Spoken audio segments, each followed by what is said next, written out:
இந்த ஆண்டு மாசி மகம் மார்ச் 2ஆம் தேதி திங்கட்கிழமை அன்று வருகிறது. அன்றைய தினம் காலை 8:17 மணி துவங்கி மார்ச் 3ஆம் தேதியன்று காலை 8:07 மணி வரை மகம் நட்சத்திரம் உள்ளது. ஆனால் மார்ச் 2ஆம் தேதியன்று மாலை 6:29 நிமிடத்துக்குத்தான் பௌர்ணமி துவங்குகிறது.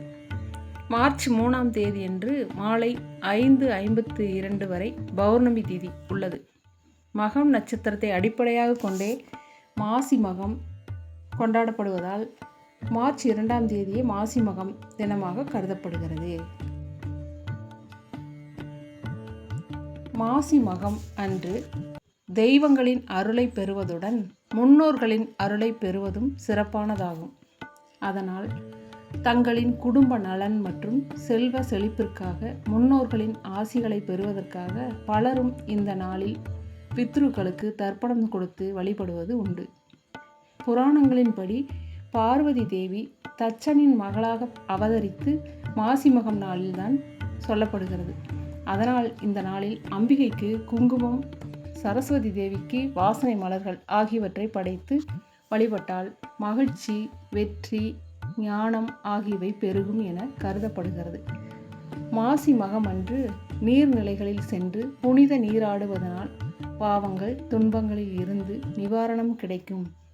தெய்வங்கள் தீர்த்தவாரி காணும் நேரத்தில் அங்கு புனித நீராடினால் பிறப்பு இறப்பு சுழற்சியில் இருந்து விடுபட்டு மோட்சம் கிடைக்கும் என்பது நம்பிக்கை.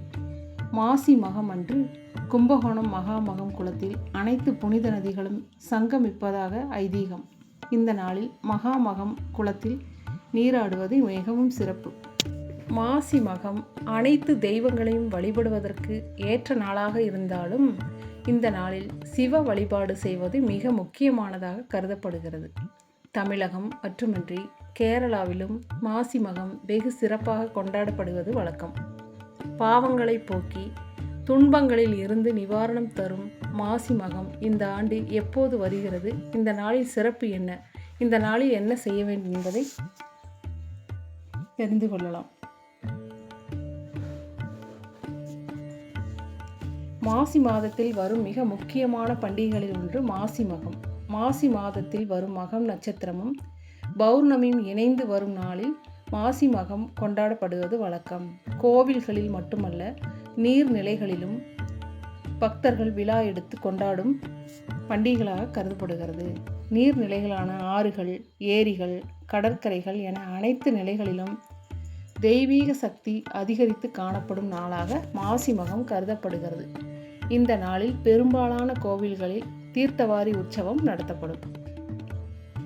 நீர்நிலைகளில் தெய்வீக தன்மை அதிகம் உள்ளதால் தெய்வங்களே தங்களின் ஆற்றலை புதுப்பிக்கும் நாளாக இந்த நாள் கருதப்படுகிறது. குறிப்பாக கடலூர், நாகப்பட்டினம், கன்னியாகுமரி போன்ற கடலோர மாவட்டங்களில் மாசி மகம் விழா வெகு சிறப்பாக கொண்டாடப்படுவது வழக்கம்.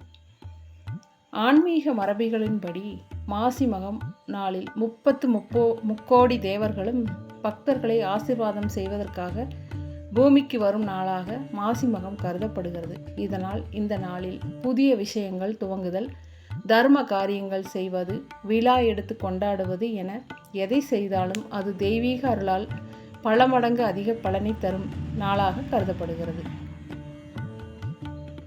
மாசி மகம் அன்று கோவில்களில் சிறப்பு பூஜைகள் நடத்தப்பட்டு ஊர்வலமாக சாமி சிலைகள் எடுத்து செல்லப்பட்டு நீர்நிலைகளில் தீர்த்தவாரி நடத்தி பக்தர்கள் ஆட்டம் பாட்டம் கொண்டாடத்துடன் இந்த விழாவை சிறப்பாக கொண்டாடுவார்கள்.